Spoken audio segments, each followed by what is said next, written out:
Hello friends, welcome to Time Tales, where you will find interesting and exciting stories. I am your narrator, and let's begin our story. Rebirth of Queen of Hell Episode 4। Sohil bed पे लेटा हुआ था, वो अभी बेहोश था। उसके ward में इस वक्त उसकी मां पूनम मालिक थी, जो कि अपने बेटे की ऐसी हालत देख रो रही थी कि तभी उन्हें किसी का फोन आता है तो वो जल्दी से फोन पिक कर सिसक रही थी। दूसरी तरफ से कोई कुछ बोलता उसे पहले ही पूनम जी बोली, आप कहाँ है, देखिए ना, किसी ने हमारे बेटे पे हमला किया है। जैसे ही सामने वाले ने उसकी बात सुनी तो वो उसको शांत करते हुए बोला, तुम चिंता मत करो, मैं बहुत जल्द उसके बारे में पता लगा लूंगा। उसके बाद जब दोनों साथ में उसे हिसाब बराबर करेंगे। और रही मैं कहाँ हूँ तो तुम चिंता मत करो, बहुत जल्द मैं वापस आ रहा हूँ, वो भी उसके साथ। फिर देखते हैं ये मालिक और राजवंश फैमिली हमसे कैसे बचती है। बस तुम वो करो जिसके लिए तुम्हें वहां भेजा गया है। एक बात याद रखना, कुछ भी करो लेकिन अपना काम पूरा करना और खुद का ध्यान रखना। उसकी बात पे पूनम ने अपना सर हाँ में हिला देती है। अब उसके चेहरे पे कोई आंसू नहीं बल्कि गुस्सा था। वो अपने मन में बोली, बहुत जल्द दोनों परिवार को मैं अपने पैरों के नीचे रोड दूंगी। उसके बाद वो किसी को कॉल करती है और कुछ इंस्ट्रक्शन देने लगती है। एरो में रूही अपने केबिन में बैठी थी कि तभी उसका फोन बजा। रूही ने फोन को पिक करते हुए कहा, हाँ जिमी बोलो। दूसरी तरफ से आवाज आए, बॉस आपने जैसा कहा था मैं उस जगह की पूरी इन्फॉर्मेशन निकली, लेकिन बॉस हमें बस आश्रम से कुछ भी शक करने वाली चीज नहीं मिली। लेकिन हाँ बॉस, जब मैं ये पे आया तो यहाँ पे बिग बॉस के कुछ फोटो हैं जो कि इनके बचपन और कुछ उनके टीनेज की थी। उसकी बात सुन रूही हैरानी से बोली, ये तुम क्या बोल रहे हो? जहाँ तक मुझे पता है मम्मी की तो पूरी थी। उसी बात पे जिम्मी बोला, बॉस आप सही कह रही हैं, बिग बॉस की पूरी फैमिली थी। लेकिन बॉस, जब मैंने ये के ओनर से बात की और उससे बिग बॉस के बारे में पूछा तो उसने मुझे बताया था कि बिग बॉस के फैमिली के हेड ने बॉस को इस आश्रम में डाला था। और जब बिग बॉस 18 साल की हुई तो बिग बॉस के दादाजी बिग बॉस वापस अपने साथ लेकर आ गए थे। जैसे जैसे रूही यह सब सुन रही थी उसकी हैरानी को कोई ठिकाना नहीं था, लेकिन अपनी हैरानी से जल्दी से बाहर आते हुए बोली, ठीक है जिमी, और भी चीज को पता करो। और हाँ एक बात और, पूनम मालिक और सुनीता राजवंश का पास्ट बैकग्राउंड चेक करो और पता करो कि क्या ये दोनों एक दूसरे को पहले से जानते हैं क्या। उसकी बात सुन जिमी हैरानी से बोला, ये आप क्या कह रही हो? भला आपकी वो सो कॉल सौतेली माँ का पूनम राजवंश से क्या ही रिश्ता होगा?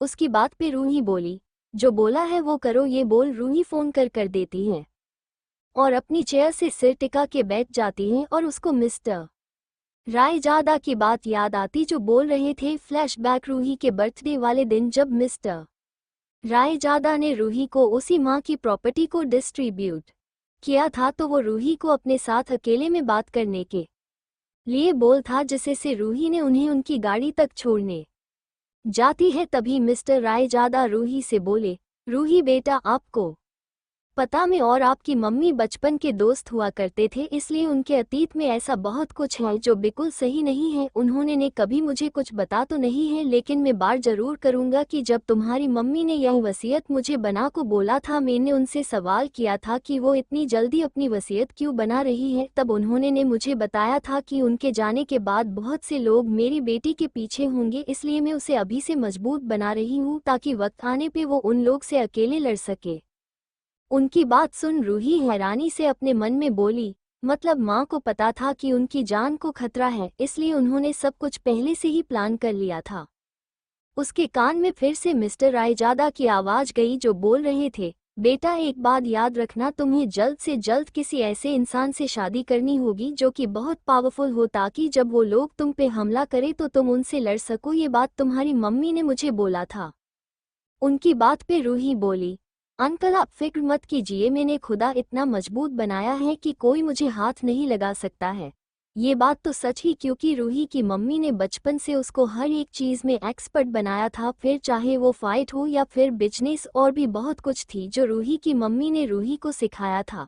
आज रूही अपनी बहे हाथ से किसी को अर्श से फर्श पे लाने की ताकत रखती थी। उसकी बात सुन मिस्टर रायजादा उसका सर थपथपा के चले जाते हैं। तुरंत रूही अपनी आंखें खोल देती है। दूसरी तरफ आर के कंपनी में आर्यन अपने सामने खड़ी लड़की को देखता है और वो उसको चेयर पे बैठने का इशारा करता है। उसके बाद वो मुस्कान की लाई हुई फाइल को रीड करने लगता है। उसके बाद फाइल पे साइन कर देता है और मुस्कान को फाइल देता है। मुस्कान भी वहां से फाइल लेकर चली जाती है। उसके जाने के बाद आर्यन अपना सिर पीछे सीट से टीका लेता है और अपनी आंखें बंद कर लेता है। उसकी आंखों के एक बार फिर से मुझे चेहरा आ जाता है जिसने इस वक्त एक वाइट शर्ट के नीचे ब्लैक पेंसिल पैंट पहनी हुई थी। उसके बाद जो कि एक पोनी में लगा हुआ था, उसके आगे 2 बाल उसके गाल पे थे, उसी ब्राउन आंखें जिसमें मासूमियत थी। वो बात अलग है, हम जानते ही कि मुस्कान कितनी मासूम है। आर्यन झट से अपनी आंखों को खोल देता है और जल्दी से अपने असिस्टेंट को कॉल करता है और बोला, अभी अभी मेरे केबिने को लड़की आई थी, मुझे उसकी पूरी इन्फॉर्मेशन चाहिए, वो भी 1 घंटे के अंदर। आर्यन ने अपनी ये बात जितने रौबदार आवाज में बोला था उतने ही बड़ा झटका उसके असिस्टेंट को लगा था। वो जिस चेयर पे बैठा अपना काम कर रहा था वो उस पे से धम की आवाज के साथ नीचे गिर गया, जिसे उसको बहुत जोर से कमर पे लगा था। वो अपने कमर को सहलाते हुए बोला, इन्हें लड़कियों में कब से इंटरेस्ट आने लगा है? आज तक तो किसी भी लड़की को नजर उठा के नहीं देखा, तो फिर आज कैसे ये बोल? वो जल्दी से ईशान के केबिन में जाने को हुआ ही था कि एक बार फिर से उसको कॉल पे आर्यन की आवाज आई, अगर इस बारे में ईशान को कुछ भी बताया तो याद रखना तुम अपने ये जॉब छोड़ सकते हो। उसकी धमकी सुन तो बेचारा डर गया, लेकिन फिर जल्दी से बोला, और बॉस, मैं जल्दी से आपको उस लड़की इन्फॉर्मेशन देता हूँ। आके वो कुछ बोलता उससे पहले ही एक बार आर्यन की आवाज उसके कान में गई जो बोल रहा, लड़की नहीं है वो। उसके ऐसे बोलने पे असिस्टेंट बोला, बॉस आपने तो लड़की बोला था। इस बार आर्यन गुस्से से बोला, वो लड़की मेरे लिए है, तुम्हारे लिए वो तुम्हारी लेडी बॉस है, तो नेक्स्ट टाइम से उसे रिस्पेक्ट देना, समझे? ओ बॉस, मैं अगली बार ध्यान दूंगा, असिस्टेंट ने हालत हुए जवाब दिया। उसकी बात सुन आर्यन बोला, it will good for you. ये बोल वो फोन रख देता है। असिस्टेंट अपने माथे का पसीना पोंछत हुए बोला, जब बॉस लड़की के बारे में पता नहीं है तो एब इतना कर रहे, अगर उसके बारे पता हो गया तो नहीं नहीं, मैं ये नहीं सोच सकता। ये बोल वो केबिन किसी को कॉल कर देता है। उसके बाद फोन को रख फिर से अपना काम करने लगता है।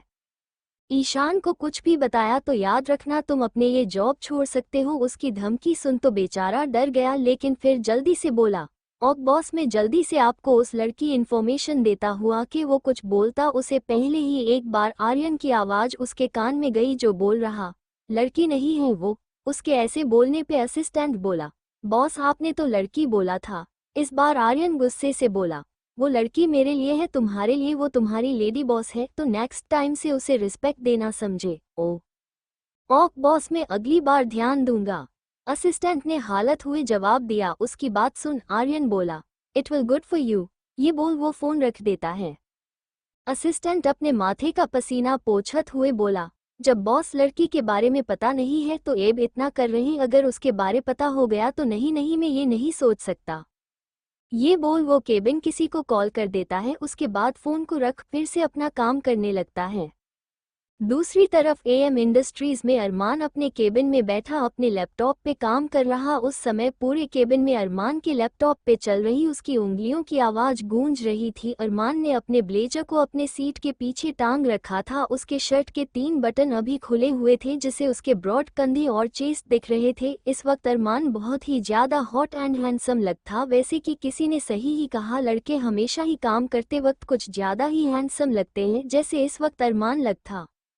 अरमान के केबिन की शांति को तोड़ते हुए अरमान के केबिन दूर पे नॉक होने की आवाज आती है, जिसे सुन अरमान अपनी गंभीर आवाज में बोला, कम इन। उसके इतना कहते ही नील अंदर आता है और वो अरमान की तरफ देख बोला, बॉस, जैसा कि आपने कहा था वो काम हो गया है। इस समय सोहिल हॉस्पिटलाइज्ड है, जिस कारण पूनम मालिक इस समय बोल आई हुई हैं। वो अपने किसी आदमी को फोन कर इस एक्सीडेंट को करने वाले को ढूंढ रही है। उसकी बात पे अरमान तिरछा मुस्कुरा देता है। नील अपनी बात को कंटिन्यू करते हुए बोला, बॉस, सोहिल को ज्यादा चोट नहीं लगी है, जिस कारण उसे कल तक डिस्चार्ज मिल जाएगा, लेकिन बॉस उसके सानिया भी थी जिसे सर पे चोट लगी और वो कोमा में चली गई है। फिर अपनी बात पे हंसते हुए बोला, बॉस, ये मिस सानिया रस्तोगी तो बड़ी ही कमजोर निकली, सर पे सिर्फ एक जगह से पे चोट लगी और वो कोमा में है। अरमान कुछ नहीं कहता। उसके बाद वो वहाँ से मीटिंग के लिए निकल जाते हैं। आर्यन अपने केबिन में बैठा हुआ एक फाइल रीड कर रहा था। उसके सामने इस वक्त उसका असिस्टेंट खड़ा था। आर्यन उसको बोलने का इशारा करता है, जिसे समझ आर्यन का असिस्टेंट बोला, बॉस। लेडी बॉस का पूरा नाम मुस्कान शर्मा है। ये शर्मा फैमिली की एक लौटी बेटी है, लेकिन जब लेडी बॉस 4 साल की तब इनकी मां मौत हो गई। इनकी फैमिली इस वक्त इनके पापा राम वर्मा है, इनकी सौतेली मां सलोनी वर्मा है, इनकी सौतेली बहन सुमिता वर्मा है।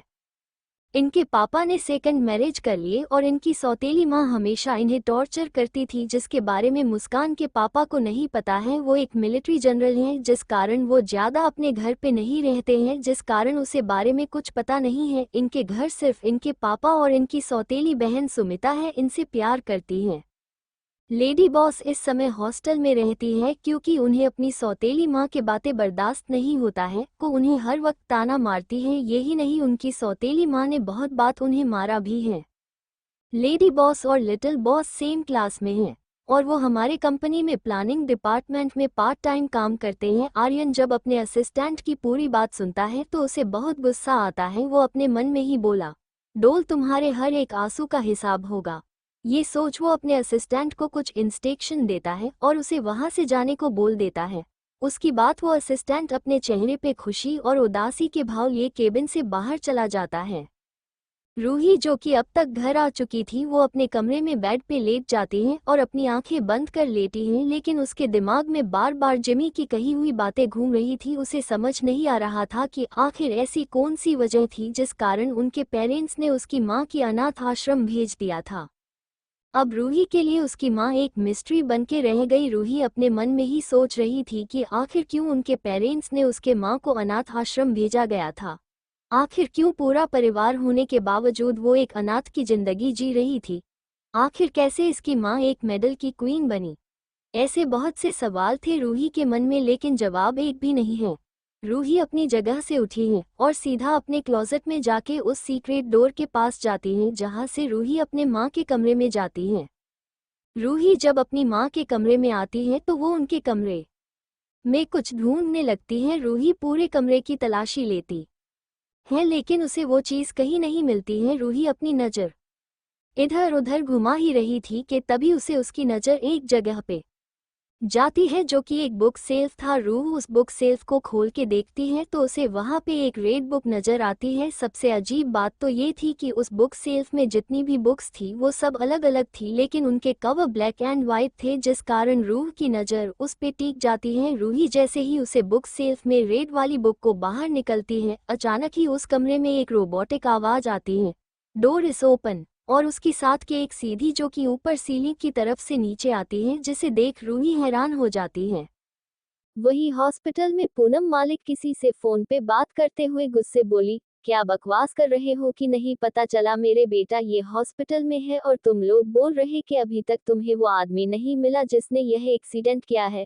उसकी बात सुन दूसरी तरफ से आवाज आई, जान शांत हो जाओ, मैं भी पता कर रहा हूँ कि आखिर कौन है जिसने यह एक्सीडेंट किया है, क्योंकि सोहेल मेरा भी बेटा है, तो भला मैं उस इंसान को कैसे छोड़ सकता हूँ। उसकी बात सुन पूनम मालिक धीरे धीरे शांत हो जाती है, क्योंकि कि कहीं न कहीं वेग आदमी भी सही बोल रहा था। तभी वो आदमी बोला, एक काम करो, इस बारे में तुम अरमान से बात करो, क्योंकि अरमान तो तुम्हारे हाथ की कुतपुतली है, तो जैसे बोलोगी वो वैसे जी ताली बजा है, और ऊपर से सोहेल को तो अपने भाई से बढ़ के मानता है, को जल्द ही इस इंसान के बारे में पता करके बात देगा। उसकी बात पूनम को सही लगती है। वो ठीक है मैं जवाब से फ़ोन रख देती है और सीधा अरमान के कॉल करती है, लेकिन अरमान उनका कॉल पिक नहीं करता। ये देख वो पहले तो हैरान हो जाती है, क्योंकि उन्होंने अरमान को अपने इतना काबू में कर रखा था कि अगर वो कितनी ही इम्पोर्टेंट मीटिंग में क्यों ना हो वो उनका कॉल पिक कर लेता है, लेकिन आज उसका फ़ोन पिक न करना पूनम को बेचैन कर रहा था। उनके माथे पे बल पर गए थे। उसकी बात सुन पूनम मालिक धीरे धीरे शांत हो जाती है, क्योंकि कि कहीं न कहीं वेग आदमी भी सही बोल रहा था। तभी वो आदमी बोला, एक काम करो, इस बारे में तुम अरमान से बात करो, क्योंकि अरमान तो तुम्हारे हाथ की कुतपुतली है, तो जैसे बोलोगी वो वैसे जी ताली बजा है, और ऊपर से सोहेल को तो अपने भाई से बढ़ के मानता है, को जल्द ही इस इंसान के बारे में पता करके बात देगा। उसकी बात पूनम को सही लगती है। वो ठीक है मैं जवाब से फ़ोन रख देती है और सीधा अरमान के कॉल करती है, लेकिन अरमान उनका कॉल पिक नहीं करता। ये देख वो पहले तो हैरान हो जाती है, क्योंकि उन्होंने अरमान को अपने इतना काबू में कर रखा था कि अगर वो कितनी ही इम्पोर्टेंट मीटिंग में क्यों ना हो वो उनका कॉल पिक कर लेता है। लेकिन आज उसका फ़ोन पिक न करना पूनम को बेचैन कर रहा था। उनके माथे पे बल पड़ गए थे। पूनम जी इस समय बहुत परेशान थी, क्योंकि आन उनका रिसीव नहीं कर रहा था। तो वही अरमान एक तक अपने फ़ोन को देखता है जिसपे पूनम जी के अब तक 20 से ज़्यादा मिस्ड कॉल थे, लेकिन फिर वो उन्हें पिक नहीं करता है। एक बात फिर से अरमान का फ़ोन रिंग करता है, जिसे अरमान एक स्मर्क के साथ पिक कर लेता है और बिना पूनम जी को मौका दिए हुए ही बोला, मॉम मैं अभी मीटिंग में हूँ, बाद में बात करता हूँ। ये बोल वो फ़ोन कट कर देता है। उसे याद कैसे पिछले जन्म उसकी इस सो कॉल्ड मॉम ने उसे जहर देना शुरू कर दिया जब उसने रूही को अपने मेंशन में लेके आया था, क्योंकि और वो रूही को भी बहुत परेशान करती थी और उसके दिमाग में अरमान के खिलाफ बहुत से बुरे ख्याल डाला करती थी, ताकि रूही को कभी भी अरमान की सॉफ्ट और केयरिंग साइड ना दिखे। और जैसा वो चाहती थी वैसा होता भी है। जब रूही घर छोड़ के भागी थी और तभी उसका किडनैप हुआ था, जिसकी खबर अरमान को हो गई थी, और वो जब अपने घर से रूही को ढूंढने निकलने लगा तभी उसे पुलिस ने झूठे ड्रग्स के केस में अरेस्ट कर लिया था। अरमान ने अपनी ताकत का इस्तेमाल करके खुद को जेल से बाहर भी निकल लिया था और रूही को अपने लोगों से बोले पूरे शहर में ढूंढने को बोला था। तभी उसे किसी का कॉल आता है कि इसे रूही के बारे में कुछ इन्फॉर्मेशन देता है, जिस सुन वो अपनी कार लेकर उस जगह के लिए निकल जाता है। लेकिन तब तक उसके ऊपर जहर का असर शुरू होने लगा था और उसकी आंखें बंद होने लगी थी कि तभी उसके सामने से आ रही ट्रक ने अरमान की कार को हिट किया था। वो टक्कर इतनी तेज थी कि अरमान की कार सीधा हवा में उड़ गई थी और 2 राउंड हवा में लगने के बाद वो नीचे गिरा था। अरमान अपनी कार में घायल पड़ा हुआ था कि तभी उसके से एक वाइट कार आके रुकती है, जिसमें से पूनम जी, सोहेल और सानिया बाहर आती हैं। वहाँ एक और ब्लैक कार आती है, लेकिन उस कार में से कोई बाहर नहीं निकलता है। पूनम जी अरमान की ऐसी हालत देख अपने आंखों में झूठी आंसू लिए बोली, अरे अरे बेटा तुम ये कैसे कार चला रहे थे, देखी हो गया ना एक्सीडेंट। फिर वो सोहेल के पास आते हुए बोली, सोहेल जल्दी से कार निकालो, हम अरमान को हॉस्पिटल ले जाना होगा। फिर थोड़ा रुक के अरमान के पास आते हुए बोली, लेकिन अगर हम इसे हॉस्पिटल ले गए तो ये बच जाएगा, और हमारे पाँव से तो हम इस मरने के लिए कच लिया, वो तो डूब जाएगा ना। अरमान, जो पहले तो अपनी सौतेली माँ की हॉस्पिटल ले जाने वाली बात पे कुछ बोलने वाला था, वो जब उनकी आगे की बात सुनता है तो उसको झटका लगता है। फिर वो अपनी धीमी आवाज में बस इतना बोला, क्यों किया ये। इसी बात पे सोहेल और पूनम जी हंसते हुए बोले, प्रॉपर्टी बेटा प्रॉपर्टी। पता है तुम्हारे घर में शादी करके आने में मुझे कितनी दिक्कत हुई थी। पहले तुम्हारी माँ को रास्ते से हटाया, फिर तुम्हें अपने ममता के प्यार में फंसाया, फिर तुम्हारे उस रूही को भड़काया और उसका किडनैप करवाया। हमेशा उसे टॉर्चर करती और तुम्हारे खिलाफ करती थी। तुम्हें तुम्हारे खाने में जहर देना ताकि तुम अंदर से कमजोर बनते जाओ। ये सब काम बहुत ही मेहनत वाला था। वही जैसे जैसे अरमान उस औरत की बात को सुन रहा था वैसे वैसे उसकी आंखें हैरानी और गुस्से से लाल हो रही थी। तभी पूनम जी के फोन पे किसी का कॉल आने लगा, जिसे देख पूनम जी ने फोन को पिक करते हुए बोली, हाँ सुमन बोलो, क्या हाल है तुम्हारी उस बेटी का। पूनम का इतना कहना था कि अरमान पूनम जी मुंह से सुमन नाम सुन के समझ गया था कि पूनम जी रूही की सौतली माँ से बात कर रही थी। वो कुछ बात करने के बाद अरमान की तरफ देखते हुए बोली, अरमान तुम्हारे लिए गुड न्यूज है, तुम्हारी वाइफ रूही आज नर्कवासी होने वाली है, इसलिए अब तुम्हारी मुलाकात रूही से नर्क में होगी। तब ब्लैक कार का बैक साइड विंडो हल्का डाउन हुआ और एक आदमी की कर्कश आवाज आई, जल्दी से इसका किस्सा खत्म करो, हमें बॉस ने बुलाया है। अब जाके अरमान की नज़र उस ब्लैक कार पे पड़ी थी, लेकिन उसको सब धुंधला धुंधला दिखाई दे रहा था। उसने नंबर प्लेट की तरफ देखा, लेकिन को भी उसको हल्का हल्का दिख रहा था। लेकिन तभी सोहेल ने उसके ऊपर गन चला दी थी ताकि अनलिक का नाम कहीं ना आए। सबब यही लगेगा कि बिजनेस टाइकून अरमान मालिक की मौत उनके किसी दुश्मन ने किया था, और जो जहर अरमान को दिया गया था वो एक ऐसा जहर था कि उसका पोस्टमार्टम में नमो निशान नहीं मिलेगा। फ्लैशबैक एंड अरमान अपनी सोच से बाहर आते हुए बोला, इसमें किसी को नहीं छोड़ूंगा, सभी मौत मेरे हाथों ही होगी, और उस आदमी का पता तो मैं लगा कर रहूंगा जिसने इन लोग को मेरी और रूह की जिंदगी में भेजा है। इस वक्त उसकी आंखें गुस्से से लाल थी, उसकी आंखों में इस वाली एक मर्डरस इंटेंशन था। दूसरी तरफ रूही अपनी माँ कमरे थी, उसके सामने इस वक्त सीधी थी जिसके जरिए रूही उस रूम में आती है। इस वक्त वहाँ पे बहुत ही ज्यादा अंधेरा था जिस कारण रूही को कुछ भी ठीक से दिखाई नहीं दे रहा था, इसलिए रूही ने प्लेन हाथों के सहारे ही रूम ही स्विच बोर्ड को ढूंढने लगी थी। थोड़ी टाइम रूही को स्विच बोर्ड मिल गया था। रूही जल्दी से स्विच को प्रेस करती है और तुरंत वहाँ पे लगी लाइट जलने लगती है। रूही सामने का नज़ारा देख हैरान थी। वही एक 30 मंजिला बिल्डिंग जिसपे बड़े बड़े अक्षर में न्यूज दिन रात लिखा था। उस बिल्डिंग के 29th फ्लोर के एक केबिन में लड़का अपने डेस्क पे बैठ कुछ काम कर रहा था कि तभी उसके केबिन का डोर नॉक होता है। वो लड़का अपने नॉर्मल आवाज में बोला, कम इन। उस लड़के की आवाज सुन बाहर खड़ा शख्स अंदर आते हुए बोला, आज फिर हमें एक अननोन मेल से मेल आता है। इस बार भी ये मेल बिजनेस वर्ल्ड से जुड़े हुए इंसान मिस्टर देशमुख की कंपनी का है, जो कि अपने हर बिजनेस के पीछे से बहुत से इलीगल काम करता है। उसकी बात सुन वो लड़का चिढ़ते हुए बोला, अरे यार, क्या कोई इंडिया में ऐसा है जो भी ब्लैक मनी और गलत काम में बिजनेस वर्ल्ड में एक्सिस्ट करते हो? पता नहीं ये लोग बिजनेस करने आते हैं या गलत काम करने। फिर वो लड़का अपने सामने खड़े लड़के से बोला, अब जब न्यूज आई है तो कर दो टेलीकास्ट। वैसे भी उसमें हमारा ही फायदा है, जो यह न्यूज हम सबसे पहले अपने चैनल पे दिखाएंगे और टीआरपी भी अच्छी होगी।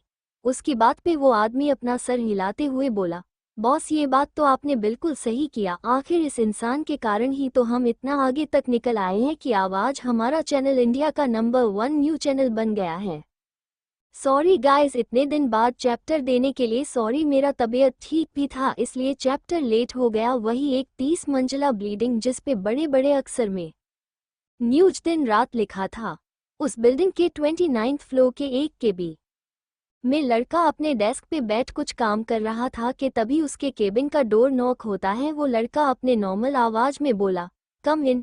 उस लड़के की आवाज सुन बाहर खड़ा शख्स अंदर आते हुए बोला, आज फिर हमें एक अननोन मेल से मेल आता है। इस बार भी ये मेल बिजनेस वर्ल्ड से जुड़े हुए इंसान मिस्टर देशमुख की कंपनी का है, जो कि अपने हर बिजनेस के पीछे से बहुत से इलीगल काम करता है।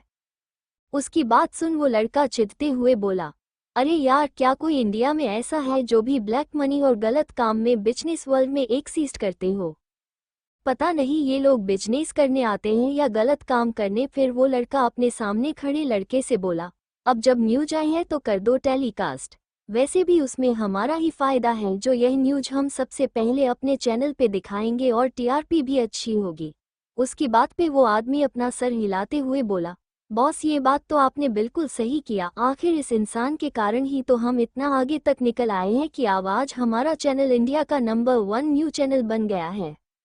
अपने असिस्टेंट की बात सुन वो लड़का हल्का मुस्कुरा देता है और बोलता, ऑक फाइन, वैसे भी जब ये हमारा ज्यादा है तो क्या इस उठा लेते हैं। इसके बाद वो अपने असिस्टेंट की तरफ देख बोला, जाओ और सब कुछ रेडी करो, इस न्यूज को भी मैं ही टेलीकास्ट करूंगा। उसकी बात पे असिस्टेंट वहां से निकल जाता है और वो लड़का उस इन्फॉर्मेशन को पढ़ने लगता है।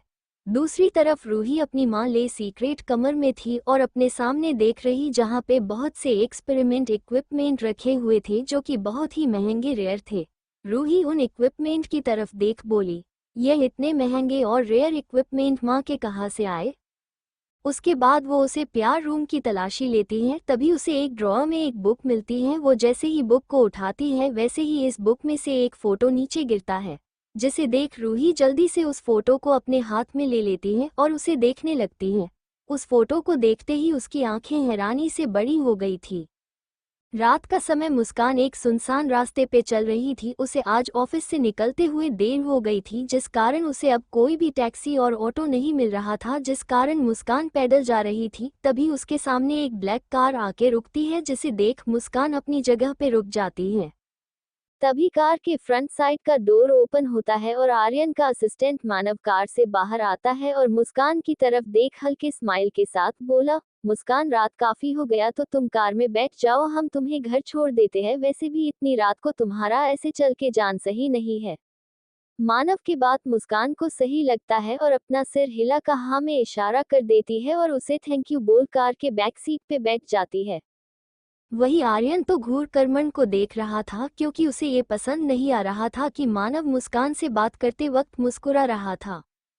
उसके बाद उनकी कार वहां से निकल जाती है। वही मुस्कान को पता नहीं कब नींद लग गई, वो कार में सो गई। मुस्कान का सर विंडो से टीका हुआ था, जिसके देख आर्यन ने जल्दी से उसके पास आता है, उसके सर को हल्के हाथों से ही अपने कंधे पे रख देता है। अब उसके चेहरे पे एक सेटिस्फाइड स्माइल थी।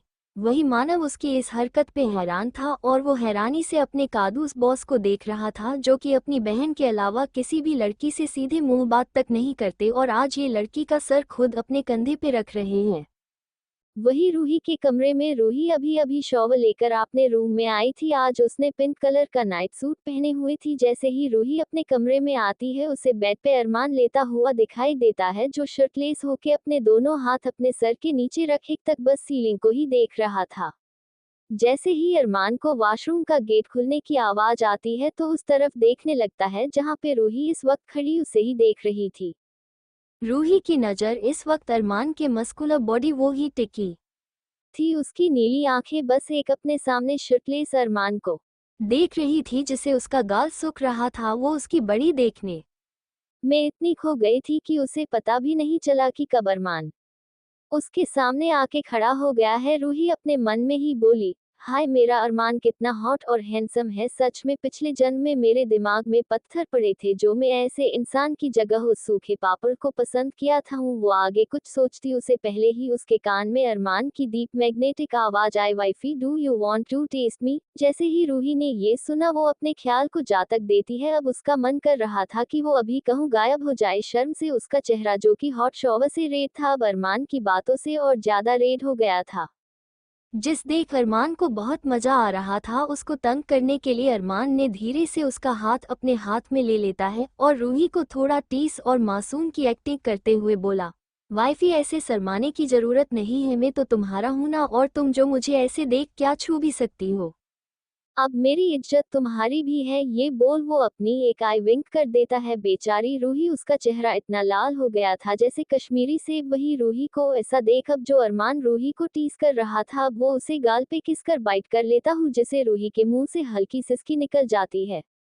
अरमान रूही से थोड़ी दूर होके उसको देखने लगता है, बालों से टपकता पानी को कि उसके नाक से होते हुए उसके गले से फिसलते हुए उसके नाइट ड्रेस में कहीं गुम हो रहे थे। उसके चेहरा, जो कि हॉट शॉवर से रेड थे अरमान के टीस के कारण, और ज्यादा रेड जो गई थी उसकी नीली आंखें, जो कि पलकों के नीचे अरमान को ही देख रही थी, इसके गुलाबी होठ, जिन्हें देख अरमान को अपना गला सूखता हुआ महसूस हो रहा था।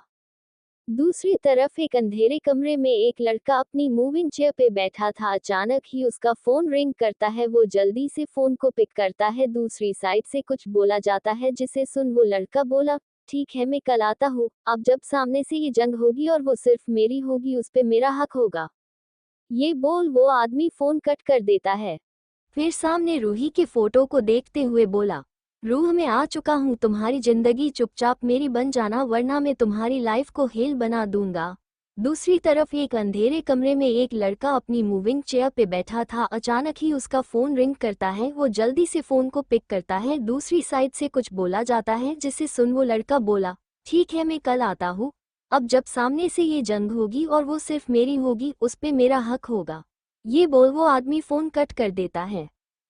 फिर सामने रूही के फोटो को देखते हुए बोला, रूह मैं आ चुका हूँ, तुम्हारी जिंदगी चुपचाप मेरी बन जाना, वरना मैं तुम्हारी लाइफ को हेल बना दूंगा। वही रूही और अरमान अभी भी एक दूसरे को टीज कर रहे थे। तभी अरमान के नजर रूही के गीले बालों पे गई, जिसे देख वो जल्दी से रूही के हाथ को पकड़ ड्रेसिंग टेबल के पास मिरर के सामने बिठा देता है। वही रूही बस अरमान को देख रही और समझने की कोशिश कर रही थी, आखिर अरमान कर क्या रहा। तभी वो देखती है कि अरमान ने हेयर ड्रायर उठा उसको स्टार्ट कर उसके बालों को सुखा रहा है। रूही एक तक अरमान को ही देख रही थी। अचानक ही उसके चेहरे पे एक छोटी स्माइल और आंखों में एक चमक आ जाती है। अरमान एकदम सीरियस होकर रूही के बालों को सुखा रहा था। उसके चेहरे को देख ऐसा लग रहा था जैसे यह उसके लिए कितना जरूरी काम है। उसकी आंखों में एक चमक थी, जिसका मतलब तो वही जानता था। जब अरमान ने अच्छे से रूही के बालों को सुखा दिया तो WIH झुक कर उसके बालों पे किस कर लेता है। वही इस एहसास से रूही की आंखें बंद हो जाती हैं। अरमान भी रूही के इस एक्शन को देख हल्का मुस्कुरा देता है। उसके बाद वो रूही को अपनी बाहों में उठा बेड पे लिटा देता है और खुद उसके ऊपर छा जाता है। अरमान गौर से रूही को देख रहा था। गोला चेहरा, चबी फेस, बंद आंखें, घनी पलके, कापटे गुलाबी होठ, जिन्हें देख अरमान खुद पे काबू न करते हुए उन कांपते होंठ को अपने होठ के बिचले उसको पैशनेटली किस करने लगता है। उसकी किस वक्त के साथ दीप होती जा रही थी। जहां अरमान और रूही एक दूसरे में खोए हुए थे, तो वही कोई था जो आने वाले समय में दोनों को अलग करने की कोशिश में लगने वाला था। अगली सुबह मुस्कान जब अपनी आंखें खोल एक अंगड़ाई लेते हुए बोली, चल मुस्कान, कर ले आज एक नए जंग की तैयारी। फिर अपने ही मुंह बना के, पता नहीं ये सुबह होती ही क्यों है, खुद तो सूरज चाचू को कम होता नहीं है और मुझे मासूम पे तो तरस आता ही नहीं। ये बोलते बोलते मुस्कान जल्दी से बेड से खड़ी हो जाती है और अपने आसपास देखती है, जहां पे खुद को वो अनजान रूम में हैरानी से देखते हुए बोली, ये किसका कमरा है और माँ, मैं कहाँ हूँ। लेकिन आउट उसे कल रात की सारी बात याद आने लगी, तो उसने खुद से ही कहा, कल रात मैं आर्यन सिर के साथ हॉस्टल जा रही थी, तो फिर मैं यह क्या कर रही हूँ, कहीं उन्होंने मुझे किडनैप तो नहीं कर लिया और वो अब मुझे टॉर्चर तो नहीं करेंगे न, क्योंकि मैंने उनकी बहन से दोस्ती कर की है। अरे लेकिन मुझे क्या पता था जिस लड़की से मैं दोस्ती करूंगी वो लड़की का भाई आर्यन जैसे कद्दूस होगा। अगर मुझे पता होता तो कभी भी रूही से नहीं मिलती। हाँ, उस नोवेल में ऐसा ही था कि कैसे एक भाई अपनी बहन को लेकर इतना ज्यादा पजेसिव था जी। उसे ये भी पसंद नहीं था कि उसकी बहन किसी से फ्रेंडशिप, लेकिन जब उसके भाई को पता चला कि उसकी बहन ने एक लड़की को दोस्त बनाया, तो वो लड़का अपनी बहन के फ्रेंड को किडनैप कर उसे बहुत टॉर्चर करता है। इस समय मुस्कान के दिमाग ऐसे ही उल्टी पुल्टी बातें चल रही थी। अगर इस वक्त उसकी बातों को रूही सुन लेती तो शायद उसे खुद पे भरोसा नहीं होता कि उसकी टीम एक लड़की बेवकूफ है। अभी मुस्कान यहाँ से निकलने के बारे में सोच ही रही थी कि तभी उसके रूम के दूर पे नॉक हुआ। तो मुस्कान ने डोर की तरफ देख, जो कि फिलहाल के लिए बंद था। उसे फिर से नोवेल की याद अजीब, जिसमें उस लड़के ने अपनी बहन के फ्रेंड को ऐसे ही एक रूम में रखा था और सुबह होते ही वो उसके डोर पे नॉक करता है। जब लड़की दूर खोलती है तो वो लड़का उस लड़की का हाथ पकड़ नीचे हॉल में ले जाता है और फिर उसे फ्लो पे गिरा देता है। ये याद आते ही मुस्कान घबरा जाती है, लेकिन फिर जल्दी से खुद को संभाल कर डोर को ओपन करती है। तो जैसे कि उसने सोचा था, सामने आर्यन ही था, जिसे देख अब मुस्कान की घबराहट, जो उसने कुछ देर पहले ही शांत किया था, वो अब डर में बदल जाता है। वो कुछ बोलती उससे पहले ही आर्यन उसके आगे एक बैग करते हुए बोल, ये कपड़े हैं, ये जल्दी से रेडी होके नीचे डाइनिंग हॉल में आ जाओ। जैसे ही मुस्कान उस कपड़े के बैग को देखती है तो हैरान हो जाती है। वो ऐसे ही हैरानी भरे आवाजें बोली, क्या आप मुझे टॉर्चर नहीं करने वाले। वही आर्यन, जिसकी नजर अभी मुस्कान के बनते बिगड़ते चेहरे पे थी, वो उसकी बात सुन लेता है और अपनी एक आईब्रो को उठाते हुए बोला, क्या कहा तुमने। आर्यन ने ये सवाल इसलिए किया था क्योंकि उसे अभी भी अपने वाली लड़की की बात पे यकीन नहीं हो रहा था, जिस कारण उसे ये लगा कि उसने कुछ गलत सुना होगा। इसलिए वो एक बार और कंफर्म करने के लिए यह सवाल करता है। वही आर्यन का सवाल सुन मुस्कान हड़बड़ा जाती है, लेकिन फिर जल्दी ही खुद को संभाल कोलगेट का ऐड कर बोली, वो मैं पूछ रही थी कि मैं ये कैसे। उसकी बात का जवाब देते हुए आर्यन बोला, कल रात को तुम कार में ही सो गई थी और मैंने तुम्हें जगाने की भी बहुत कोशिश की थी, लेकिन तुम नहीं उठी, इसलिए मुझे तुम्हें राजवंश विला में लाना पड़ा। आर्यन की पूरी बात सुन मुस्कान एक राहत को सांस लेती है और अब उसको थोड़ा एम्ब्रासिंग फील हो रहा था, जिस कारण वो अपना सिर झुका के सॉरी और थैंक यू बोलती है। उसकी सॉरी और थैंक यू सुन आर्यन कंफ्यूजन से उसकी तरफ देखते हुए बोल, मुझे थैंक यू तो समझ आता, लेकिन सॉरी किस लिए। उसकी बात मुस्कान बोली, वो कल मेरी वजह से आपको इतनी प्रॉब्लम हुई थी ना, इसलिए। उसकी बात सुन आर्यन मन में ही बोला, अरे स्वीट हार्ट, सॉरी बोलने की जरूरत नहीं है। अगर कल मैं तुम्हें जगा दिया होता तो रात को तुम्हारे बगल में कैसे सोता। ये सोच उसके चेहरे पे एक स्माइल आ जाती है, जिसे देख मुस्कान को लगा कि वो कैसुअल सी स्माइल है, लेकिन हकीकत तो सिर्फ आर्यन जानता था। उसके बाद आर्यन मुस्कान के रूम से बाहर चला जाता है। उसे कल रात की बात याद आ रही, जब वो मुस्कान को लेकर विला आया था और मुस्कान को रूही के बगल वाले रूम सुला देता है, लेकिन जैसे ही वो जाने को होता है, मुस्कान उसका हाथ पकड़ लेती है, जिस कारण आर्यन अपनी जगह पे रुककर पीछे देखता है जहाँ पे मुस्कान ने उसके हाथ को अपने सर के नीचे पिलो की तरह एडजस्ट किया था। ये देख आर्यन के चेहरे पे हल्की मुस्कान आ जाती है और फिर वो वही मुस्कान के बगल में सो जाता है और सुबह होते ही वो मुस्कान से रूम से बाहर चला जाता है क्योंकि वो नहीं चाहता कि मुस्कान उसे दूर जाए या फिर गलत समझ ले। वही एक ब्लैक BMW राजवंश विला के सामने आके रुकती है जिसमें से एक लड़का बाहर आता है। 5-10 हाइट, गोरा रंग, भूरी आंखें, बाल सलीके से सेट, व्हाइट शर्ट के साथ ब्लैक पैंट, हाथ में ब्रांडेड वॉच, एक हाथ में ब्लेजर पहने था। वो लड़का बाहर आते ही उस विला को देखते हुए बोला, I am back little doll. उसके चेहरे वो एक एविल स्माइल थी। वही ऊपर खड़ा अरमान भी उसे इंसान को देख रहा था, उसके चेहरे पे भी एक डेविल स्माइल थी। उसको देख अरमान बोला, आ गया मेरा पहला शिकार। मुस्कान उसका हाथ पकड़ लेती है जिस कारण आर्यन अपनी जगह पे रुक कर पीछे देखता है जहाँ पे मुस्कान ने उसके हाथ को अपने सर के नीचे पिलो की तरह एडजस्ट किया था। ये देख आर्यन के चेहरे पे हल्की मुस्कान आ जाती है और फिर वो वही मुस्कान के बगल में सो जाता है और सुबह होते ही वो मुस्कान से रूम से बाहर चला जाता है क्योंकि वो नहीं चाहता कि मुस्कान उसे दूर जाए या फिर गलत समझ ले। वही एक ब्लैक BMW राजवंश विला के सामने आके रुकती है जिसमें से एक लड़का बाहर आता है। 5-10 हाइट, गोरा रंग, भूरी आंखें, बाल सलीके से सेट, व्हाइट शर्ट के साथ ब्लैक पैंट, हाथ में ब्रांडेड वॉच, एक हाथ में ब्लेजर पहने था। वो लड़का बाहर आते ही उस विला को देखते हुए बोला, I am back little doll. उसके चेहरे वो एक एविल स्माइल थी। वही ऊपर खड़ा अरमान भी उसे इंसान को देख रहा था, उसके चेहरे पे भी एक डेविल स्माइल थी। उसको देख अरमान बोला, आ गया मेरा पहला शिकार। वही वो लड़का बड़े ही स्टाइल से चलते हुए अंदर आया और एक नज़र हाल को देखता है जहाँ पे इस वक्त प्रिया और सुनीता जी बैठी हुई कुछ बात कर रहे थे। वही प्रेम जी न्यूज़पेपर पढ़ रहे थे। तभी उसकी नज़र दो लोग पे जाके रुक जाती है जिसे उसकी आंखों में गुस्सा और एक किलिंग इंटेंस नजर आ रही थी क्योंकि वो दोनों कोई और नहीं अरमान और आर्यन थे। वही उन दोनों की आंखों में भी सेम इमोशन थे। वो लड़का अपने चेहरे पे एक झूठी मुस्कान लाते हुए बोला, मासी और प्रियू कैसे हैं आप लोग। वही अचानक से इस आवाज को सुन प्रेम जी, सुनीता जी और प्रिया तीनों की नज़र सामने खड़े शख्स पे जाती है जिस देख सुनीता की आंखों में चमक आ जाती है, जिसे प्रिया भी देख लेती है और उसके चेहरे पे एक एविल स्माइल आ जाती है। सुनीता जी अपनी खुशी को दिखाते हुए बोली, अरे दानिश, तुम लंदन से कब आए और आने से पहले हम कॉल कर देते तो हम तुम्हें लेने आते। उनकी बात सुन दानिश बोला, आज सुबह ही आया हूँ मासी, और वैसे भी मुझे आपको लोगों को और रूह को सरप्राइज देने था। जैसे अरमान ने उसके मुंह से रूही के रूह सुना तो उस खून खोलने लगा था। उसने गुस्से से अपनी हाथों की मुट्ठी कस ली थी।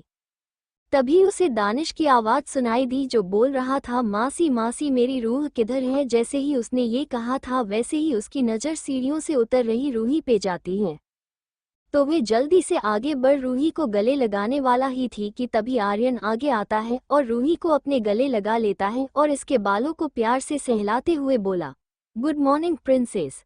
ये बोल वो उसके फोरहेड पे किस लेता है। तभी बाहर से जॉगिंग करके ईशान भी अंदर आ जाता है। जैसे ही उसकी नज़र दानिश पे जाती है तो उसका भी खून खोलने लगता है क्योंकि यह वही इंसान था जिसने रूही के मन में उन लोगों के लिए नफरत के बीज डाले थे, जिससे रूही धीरे धीरे उन लोग से दूर होती चली गई और वो लोग कुछ नहीं कर पाए।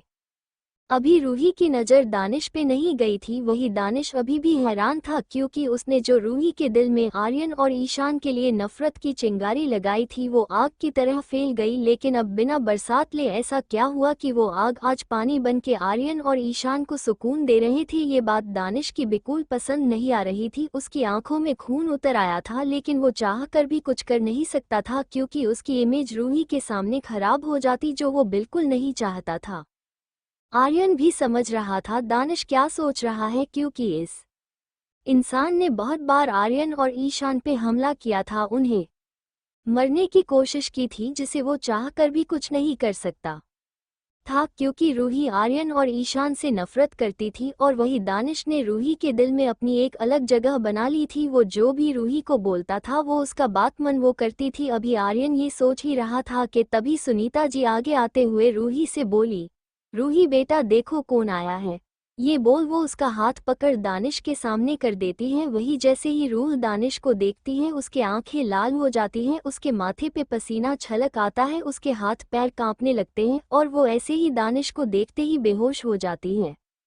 अरमान ने जैसे ही रूही को बेहोश होते देख वो तुरंत उसके कमर से पकड़ लेता है और अपनी तरफ खींच लेता है, जिससे रूही अब अरमान की बाहों में थी। वही दानिश का खून जो पहले से खोल रहा था अब तो मानो वो जलने लगा था रूही को अरमान के करीब।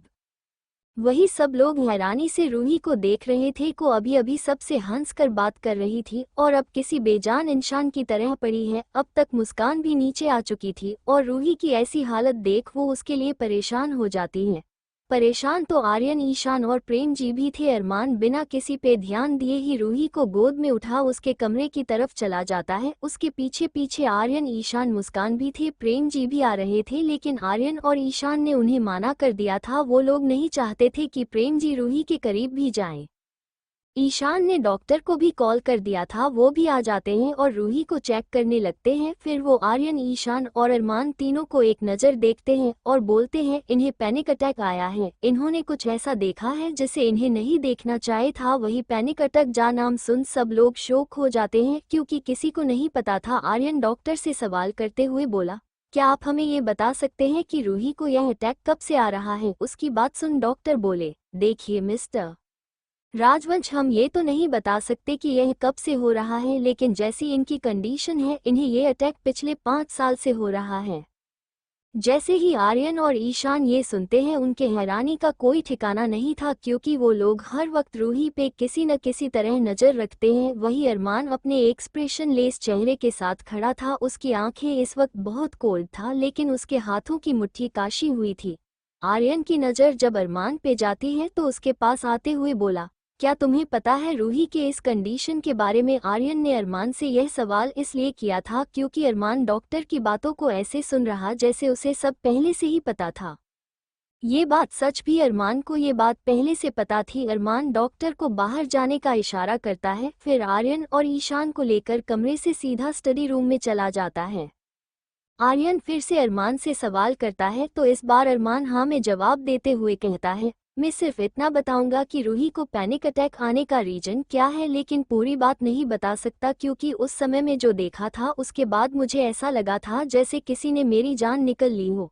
उसकी बात सुन आर्यन और ईशान है थे क्योंकि अरमान की इस बात से उन्हें बहु ही बुरी फीलिंग आ रही थी। आर्यन अरमान की तरफ देख परेशानी से बोला, ऐसा भी क्या हुआ था? उसकी बात पे अरमान बोला, आज से 3 साल पहले जब तुम्हारी वो स्टेप सिस्टर और वो दानिश रूही को लेकर क्लब गए थे, उसे समय एक लड़के ने गलती से रूही से उसका टक्कर लगा गया था जिस कारण दानिश ने रूही के सामने उस लड़के को मौत के घाट उतार दिया था। और यही नहीं, उसने रूही के साथ भी जबरदस्ती करने की कोशिश की थी। रूही उस समय भी बहुत स्ट्रॉन्ग थी जिस कारण उसने उस मौत को तो देख लिया था, लेकिन उसके बाद दानिश ने जो उसके साथ करने की कोशिश की थी उसे रूही सदमे में चली गई थी। जैसा कि हम लोग जानते हैं कि रूही दानिश को हमेशा से अपना भाई मानते आई थी, लेकिन उस रात के बाद अगर रूही गलती से भी दानिश को देख लिया करती थी तो वो बहुत ज्यादा ही पैनिक होने लगती थी वक्त, और मैं दानिश के साथ कुछ कर भी नहीं सकता था क्योंकि वो रूही को हमारी कमजोरी और अपनी ताकत बना लेता था। वही आर्यन और ईशान ने जैसे ही उसकी बात सुनी थी तो वो लोग हैरान थे, उनकी आंखों में नमी तैर गई थी। अरमान अपनी बात को जारी रखते हुए आगे बोला, उस घटना में तुम्हारी उस सो कॉल्ड स्टेप सिस्टर का भी हाथ है। दानिश रूही के लिए किसी साइको से कम नहीं है। ये ही भी उन लोग ने बचपन से रूही को ड्रग्स दे रहे हैं ताकि वो आगे जाकर कमजोर बन जाए। उस ड्रग्स का असर बहुत ही खतरनाक है, लेकिन मुझे अभी तक रूही पे उस ड्रग्स का कोई असर दिख नहीं रहा है। अरमान की बात सुन आर्यन और ईशान की आंखें गुस्से से लाल थी और आंसू से भीगी हुई थी। आर्यन ने अरमान की तरफ देख बोला, वो कैसा ड्रग्स है और उसका एंटीडोट तो होगा ना? अरमान ने ना में सिर हिला दिया। अरमान ने अपनी बात को क्लियर करते हुए बोला, उस ड्रग्स को जिसको भी दिया जाता है वो इंसान धीरे धीरे अपनी याददाश्त खोने लगता है और एक समय आने पर उस इंसान का दिमाग एक खाली पेपर की तरह हो जाता है। जिसे आप जो बोलो वो उस चीज को वैसे ही समझने लगता है, उसे आप जो बोलो जी वो वही समझे और जानेगा। इस ड्रग्स का एंटीडोट सिर्फ एक इंसान के पास होगा, वो है इस ड्रग्स को बनाने वाले डॉक्टर वर के पास है। वही आर्यन और ईशान ने जैसे ही उसकी बात सुनी थी तो वो लोग हैरान थे, उनकी आंखों में नमी तैर गई थी। अरमान अपनी बात को जारी रखते हुए आगे बोला, उस घटना में तुम्हारी उस सो कॉल्ड स्टेप सिस्टर का भी हाथ है। दानिश रूही के लिए किसी साइको से कम नहीं है। यही भी उन लोग ने बचपन से रूही को ड्रग्स दे रहे हैं ताकि वो आगे जाकर कमजोर बन जाए। उस ड्रग्स का असर बहुत ही खतरनाक है, लेकिन मुझे अभी तक रूही पे उस ड्रग्स का कोई असर दिख नहीं रहा है। अरमान की बात सुन आर्यन और ईशान की आंखें गुस्से से लाल थी और आंसू से भीगी हुई थी। आर्यन ने अरमान की तरफ देख बोला, वो कैसा ड्रग्स है और उसका एंटीडोट तो होगा ना? अरमान ने ना में सिर हिला दिया। अरमान ने अपनी बात को क्लियर करते हुए बोला, उस ड्रग्स को जिसको भी दिया जाता है वो इंसान धीरे धीरे अपनी याददाश्त खोने लगता है और एक समय आने पर उस इंसान का दिमाग एक खाली पेपर की तरह हो जाता है। जैसे आप जो बोलो वो उस चीज को वैसे ही समझने लगता है। उसे आप जो बोलो जी वो वही समझे और जानेगा। इस ड्रग्स का एंटीटोड सिर्फ एक इंसान के पास होगा, वो है इस ड्रग्स को बनाने वाले डॉक्टर व के पास है। जैसे ही आर्यन और ईशान ने डॉक्टर अ का नाम सुना तो उनकी आंखें हरनी से बड़ी हो गई। आर्य अरमान की तरफ देख बोला, क्या कहा तुमने डॉक्टर अ? वो तो बहुत ही मिस्टीरियस डॉक्टर है, आज तक किसी ने उसका चेहरा नहीं देखा, इनफैक्ट बहुत से लोगों ने तो उन्हें देखा तक नहीं है, तो फिर हम उन्हें कांटेक्ट कैसे करेंगे उसकी बात पे? अरमान, ये बात तो मुझे नहीं पता है, लेकिन मैं अपने हर आदमी को बहुत से हॉस्पिटल में लगा के रखा है जहां से हम डॉक्टर अ की होने की और उनसे कांटेक्ट करने का कोई ना कोई रास्ता मिल ही जाएगा। आर्यन ने उसकी बात पे सर हिला दिया, फिर कुछ सोचते हुए बोला, तुम्हें उस ड्रग्स के बारे में कैसे पता चला था? अरमान ने आर्यन की तरफ देख बोला, उस रात रूही को मैं किसी तरह बचा लिया था और जब मैं उसे हॉस्पिटल लेकर गया तो वहां पे मैं डॉक्टर से फुल बॉडी चेकअप करवाई थी रूही को, जिस कारण जब डॉक्टर ने रूही का ब्लड चेक किया था तब उन्हें ये ड्रग्स मिला था, तब मुझे उस बारे में पता चला था। जैसे ही अरमान ने अपनी बात को खत्म किया वैसे ईशान बोल पड़ा, लेकिन रूही के बॉडी में ये ड्रग्स कौन दे रहा था और कैसे? इस पे अरमान बोला, सुनीता और प्रिया का हाथ है इसमें, इसलिए रूही उनकी सारी बात सुनती थी क्योंकि उस ड्रग्स ने उस वक्त उस पे ड्रग्स का असर धीरे धीरे शुरू हो रहा था। आर्यन की इस वक्त सुनीता जी, प्रिया और दानिश पे बहुत गुस्सा आ रहा था। आर्यन अपना आप लगभग खोते हुए बोला, आज मैं इन दोनों माँ बेटी को छोड़ने वाला नहीं हूँ। इनकी हमें जैसे हुई मेरी रूही के साथ यह सारी साजिश करने की, इसकी कीमत तो उन्हें चुकानी पड़ेगी। ये बोल वो स्टडी रूम से बाहर जाने लगता है, लेकिन अरमान उसका है पकड़ उसको शांत करते हुए बोला, आर्यन यह वक्त गुस्से से कई अम लेने का नहीं बल्कि दिमाग से लेने का है। दानिश वापस आ गया है और इस बार वो आया तो जरूर कुछ ऐसा करने आया जिससे रूही बिल्कुल भी सेफ नहीं है, इसलिए हम लोगों रूही पे ज्यादा ध्यान देना होगा। आज जो कुछ भी हुआ है वो आगे भी होने वाला है और मैं चाहता हूँ कि रूही खुद इस लड़ाई को लड़े, उसे खुद को स्ट्रांग बना होगा। उसके बाद वो वहां से निकल जाता है। अरमान स्टडी रूम से निकलकर सीधा रूही के कमरे में आ जाता है जहां ले मुस्कान पहले से ही थी और रूही से बात कर रही थी। अरमान डोर पे ही खड़ा रूही को देख रहा था जो अब बिल्कुल ठीक लग रही थी। अरमान रूही को देखते हुए अपने मन में बोला, वाइफी इस बार वो इंसान मेरे हाथों से नहीं बचेगा जिसने तुम्हें वो बुरा सपना दिया है। पिछली बार तो वो बच गया था लेकिन इस बार नहीं, इस बार उसका खेल उसके साथ ही खेलूंगा। उसने तुम्हें जो दुख और तकलीफ दिया है उसको उसे कई गुना ज्यादा मिलेगा। जहां एक तरफ अरमान अपने मन में दानिश को उसकी औकात दिखाने वाला था, वही दानिश अपने रूम में हर चीज को इधर उधर फेंक रहा था। उसकी आंखें इस वक्त गुस्से से लाल थी। वो दिल कर रहा था कि वो अभी अरमान को मौत के घाट उतार दे, हालांकि वो सिर्फ मन में ही सोच सकता है, हकीकत में तो उसे छू भी नहीं सकता था। सुनीता जी दानिश कमरे में साथ हैं। उन्हें देख दानिश जो कि अभी भी गुस्से से भौंकलाया हुआ था उनकी तरफ देखते हुए बोला, आखिर कैसे वो आर्यन और ईशान रूही के इतने करीब आ गए हैं और उस अरमान को तो मैं छोड़ने वाला नहीं, उसकी हिम्मत भी कैसे हुई मेरी रूह को छूने की। ये बोल वो अपने कमरे में फिर सामान को तोड़ने फोड़ने लगता है।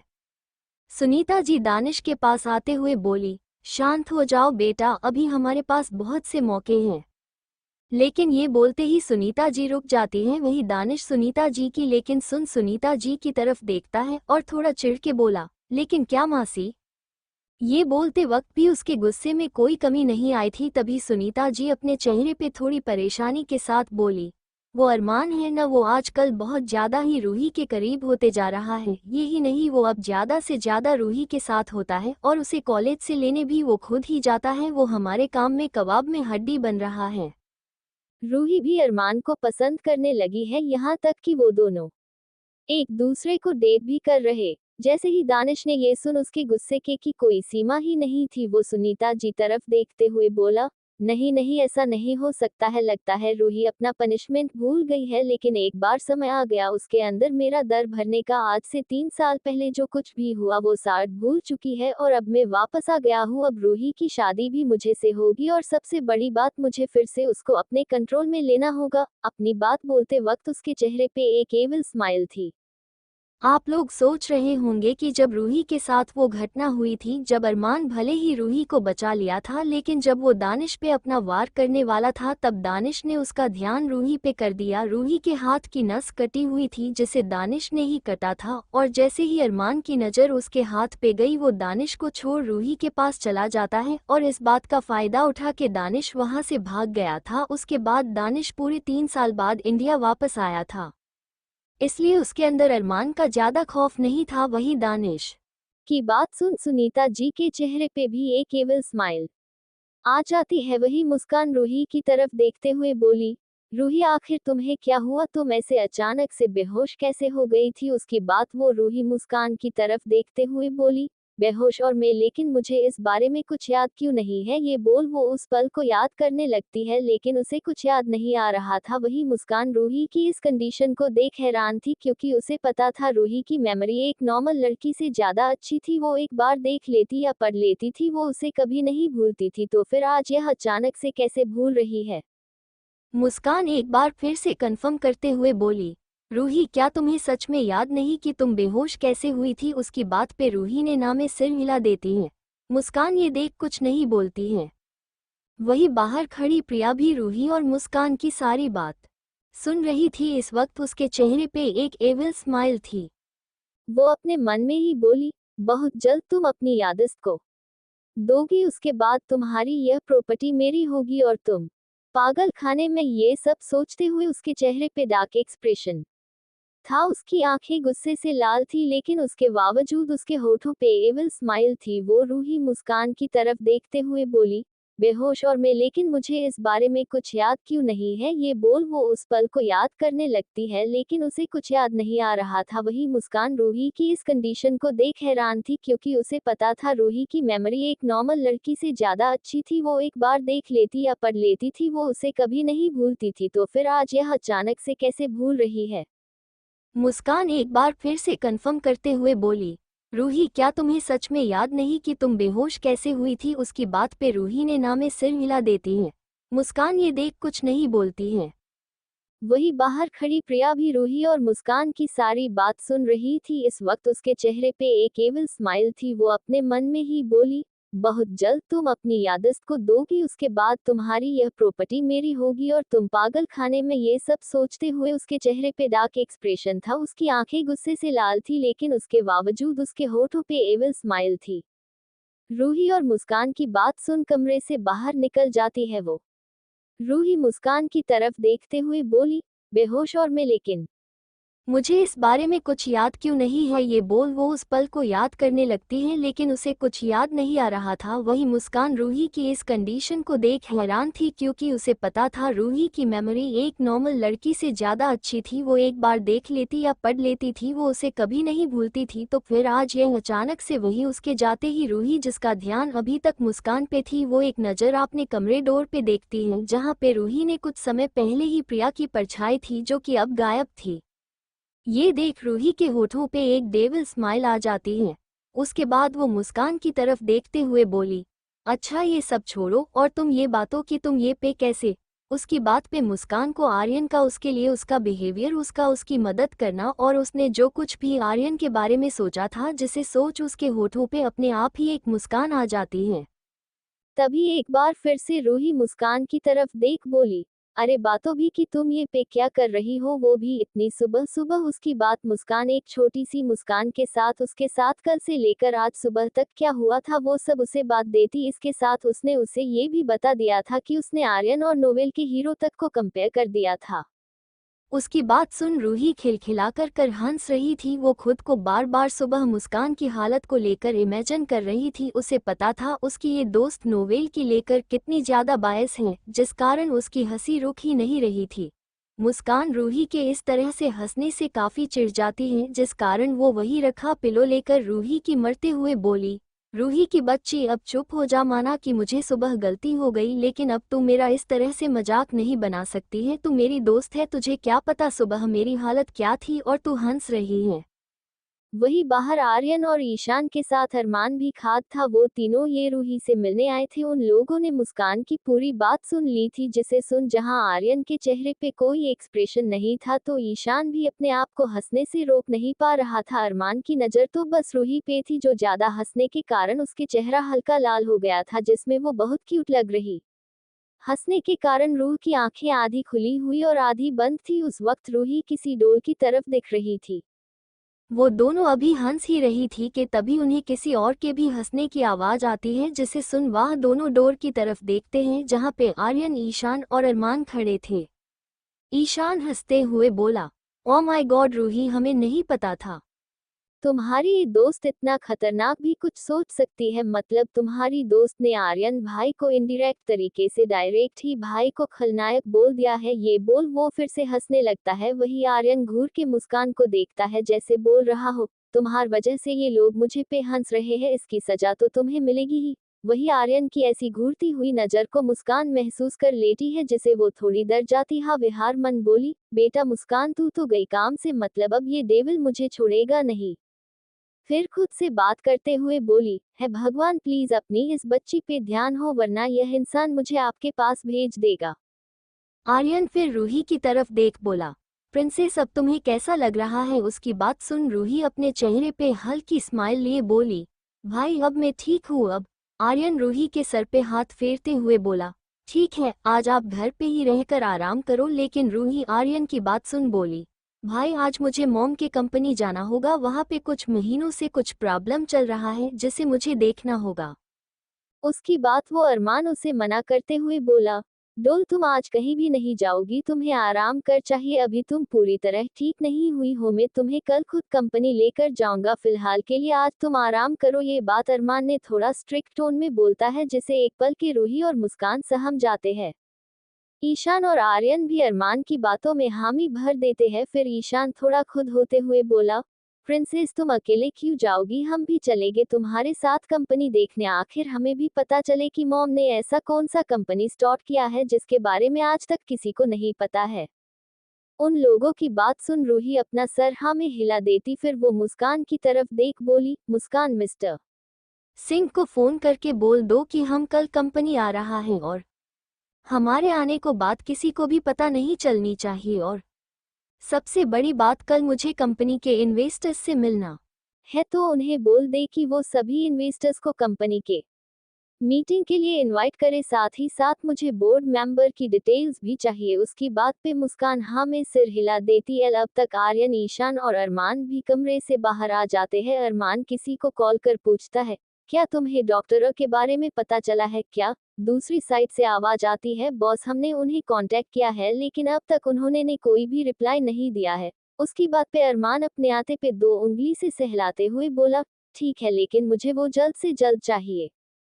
दूसरी तरफ से बॉस बोल फोन कट हो जाता है। उन लोगों की बात सुन रूही अपना सर हाँ में हिला देती। फिर वो मुस्कान की तरफ देख बोली, मुस्कान मिस्टर सिंह को फोन करके बोल दो कि हम कल कंपनी आ रहा है और हमारे आने को बात किसी को भी पता नहीं चलनी चाहिए, और सबसे बड़ी बात कल मुझे कंपनी के इन्वेस्टर्स से मिलना है, तो उन्हें बोल दे कि वो सभी इन्वेस्टर्स को कंपनी के मीटिंग के लिए इनवाइट करे, साथ ही साथ मुझे बोर्ड मेंबर की डिटेल्स भी चाहिए। उसकी बात पे मुस्कान हाँ में सिर हिला देती है। अब तक आर्यन, ईशान और अरमान भी कमरे से बाहर आ जाते हैं। अरमान किसी को कॉल कर पूछता है, क्या तुम्हें डॉक्टर के बारे में पता चला है क्या?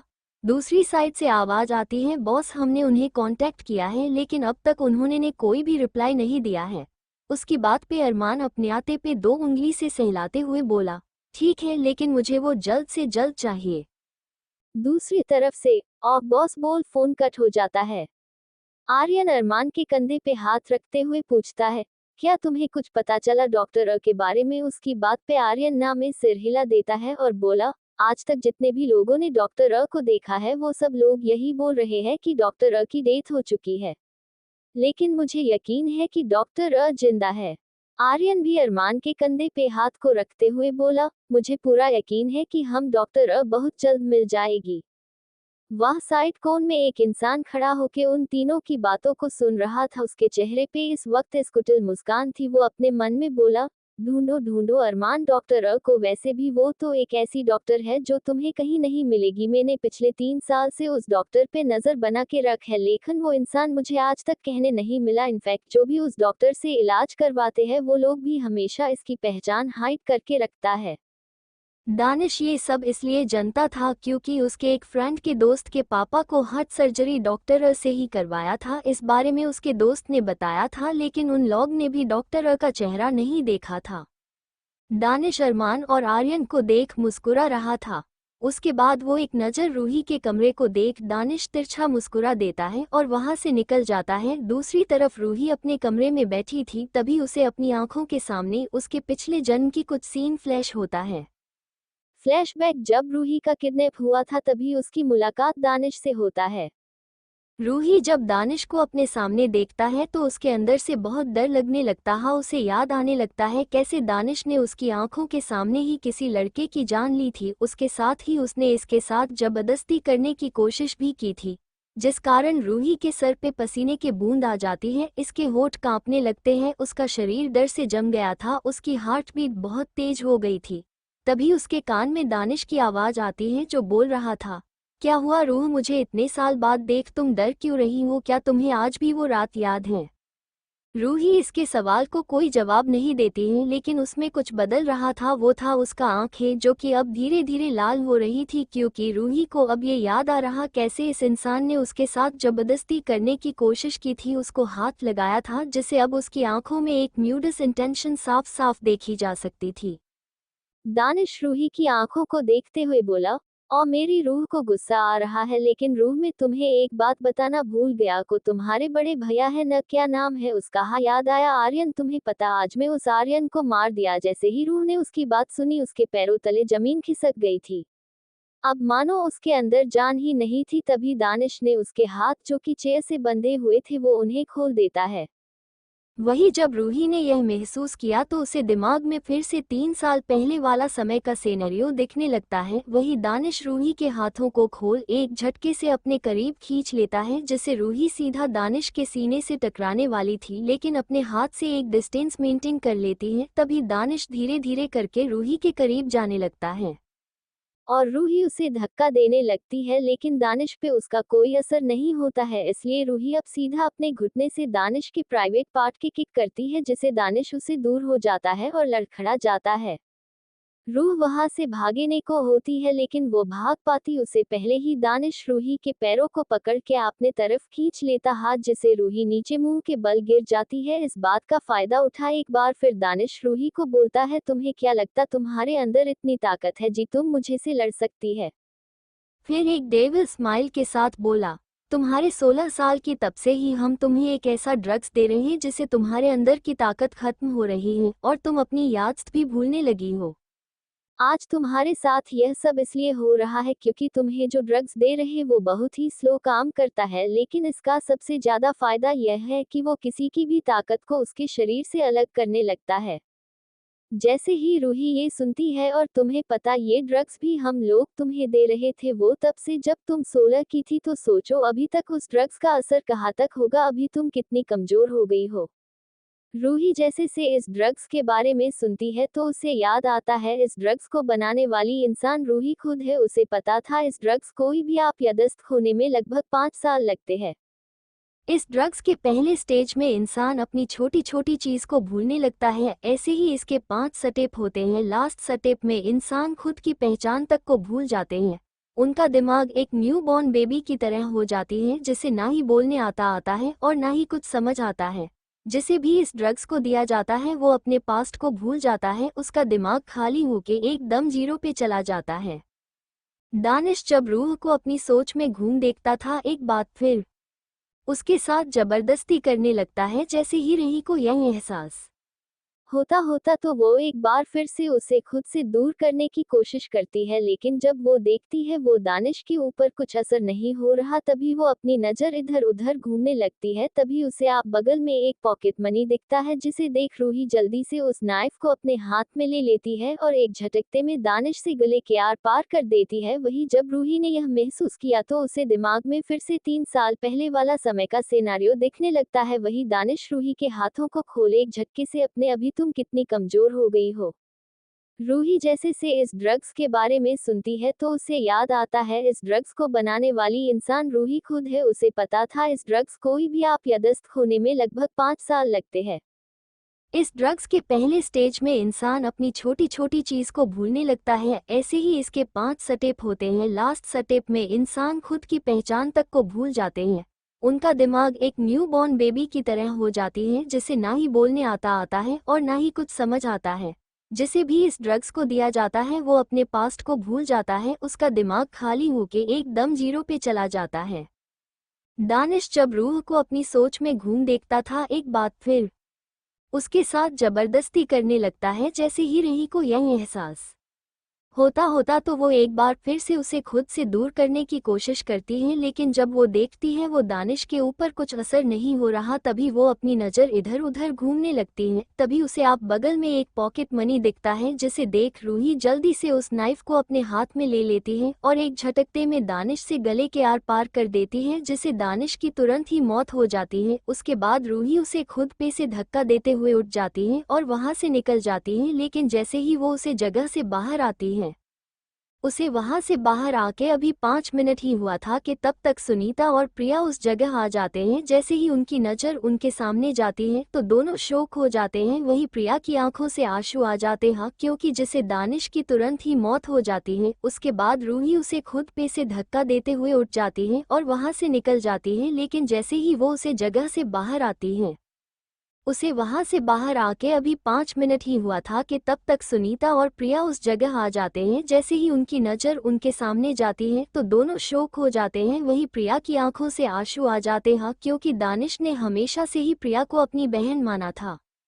जिस तरह से आर्यन और ईशान रूही से प्यार करते थे, उसी तरह से दानिश भी प्रिया से प्यार करता था। लेकिन आज रूही की वजह से उसका वो एकलौता भाई भी मारा गया। सुनीता जी तुरंत किसी को कॉल करती है और बोली, रूही यहाँ से भाग गई है, किसी भी तरफ उसे ढूंढो। उसकी बात सुन सामने वाला इंसान बोला, ठीक है, मैं अभी अपने गार्ड्स को उस जगह फैला देता हूँ जिसे हम उसके बारे में पता चल सके। रूही बेसुध से जंगल में भागती थी। ज्यादा तक जाने के कारण वो झाड़ी में छुप जाती है। उसके बाद क्या हुआ वो आप लोग ने चैप्टर 1 में पढ़ लिया होगा। अगर नहीं पढ़ा था तो एक बार जरूर पढ़े। रूही अपनी सेंस में आती है और एक बार फिर से रूही की आंखों में खून उतर आता है। फिर उसे याद आता है कैसे वो रेगुलर ड्रग्स की जगह उसका एंटीटोज लेती है, जिसे सोचकर उसके होठों पे एक डेविल स्माइल आ जाती है। जिस दिन रूही को रिबीट के बारे में पता चला था, उसने उस ड्रग्स को एंटीटाइड से एक्सचेंज कर दिया था। तब से रूही जो भी खाना खाती है वो उस ड्रग्स का एंटीटोड 8x05 है, जिसे वो लोग रूही के खाने में मिला के दे रहे थे। इसलिए रूही के ऊपर अब तक उस ड्रग्स का असर नहीं हुआ था और जो भी को भूल रही थी वो उसके रिबॉट के कारण फिर से उसको याद गया था।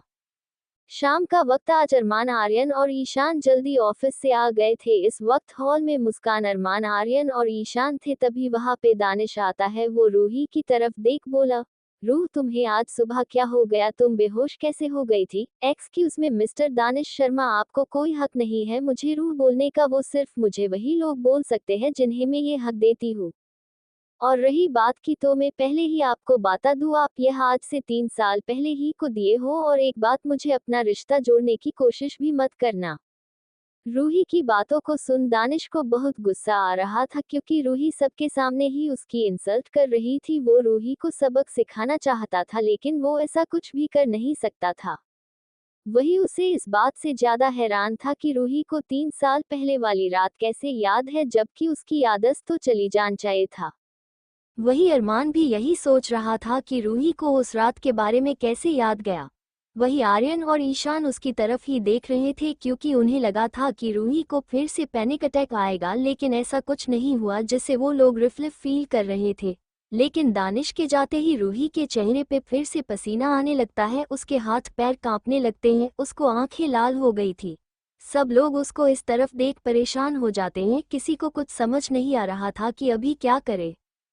वही जैसे ही मुस्कान ये देखती है तो जल्दी से ऊपर की तरफ भागती है, जैसे ही नीचे आती है उसके हाथ में एक इंजेक्शन थी, वो जल्दी से उसे रूही के बॉडी में इंजेक्ट कर देती है, जिसके कारण रूही आपकी आंखों को बंद कर लेती है। उसका सर सोफे के हेडरेस्ट से टिका हुआ था, उसकी कंडीशन अब नॉर्मल हो रही थी। वही आर्यन जब ये देखता है कि उसकी बहन ने अचानक से पैनिक होना बंद कर दिया, जिसे देख उसको समझ नहीं आता कि अभी अभी उसे हुआ क्या। वे वैसे अचानक वो आगे कुछ बोलता रूही अपनी आंखों को खोल देती है। इस बार रूही बिल्कुल नॉर्मल लग रही थी, उसकी आंखें जो अभी कुछ देर पहले तक लाल थी वो अब नॉर्मल हो चुकी थी। रूही आर्यन की तरफ देखते हुए बोली, भाई ये आप इतने टेंशन में क्यों लग रहे हैं, क्या कुछ हुआ है? रूह ने ये सवाल बिल्कुल नॉर्मल तरीके से कही थी, उतना बड़ा धमका आर्यन के ऊपर हुआ था एलजी। फिर वो जल्दी से खुद को संभाल के रूही के बगल में बैठ जाता है और उसके सिर ले हाथ फेरने लगता है। रूही आर्यन का हाथ पकड़ते हुए बोली, भाई मुझे आपको और ईशान भाई को एक बात बताना था, उसके बाद मैं इस बात को पूरी फैमिली वालों को बताऊंगी। उसकी बात वो रूही अपनी जगह से खड़े होते हुए सीधा अरमान के बगल में बैठ जाती और फिर ईशान को आर्यन के बगल में बैठने बोल देता है। ईशान भी अभी बहुत ज्यादा ही सीरियस लग रहा था, लेकिन आर्यन चाहे जितना भी सीरियस क्यों ना, उसने जब ईशान को अपने और मुस्कान के बीच बैठने को हुआ था, लेकिन वो अभी बेपता आर्यन मुस्कान की तरफ देख फिर उसकी तरफ खिंचक जाता है। जिसे अब मुस्कान आर्यन के बगल में थी, उसके गाल हल्के लाल होता थे, लेकिन जो अपने एक्सप्रेशन को जल्दी शो करे वो मुस्कान कैसे हो सकती है। रूही एक नज़र सबको देखती है, फिर वो अरमान की तरफ देख उसको खड़े होने को बोलती हाँ उसका साथ ओह खुद भी खड़ा हो जाता है। रूही सबकी तरफ देखती है, फिर बोली, हम दोनों ने शादी कर ली है। To be continued. Thank you for joining me on this story telling journey. If you enjoyed today's story, make sure to give this video a thumbs up and share it with your friends. Don't forget to hit the subscribe button and the bell icon so you never miss an update. We have many more exciting stories coming your way, and trust me, you won't want to miss them. Until next time, keep dreaming and keep believing in the magic of stories. See you in the next video.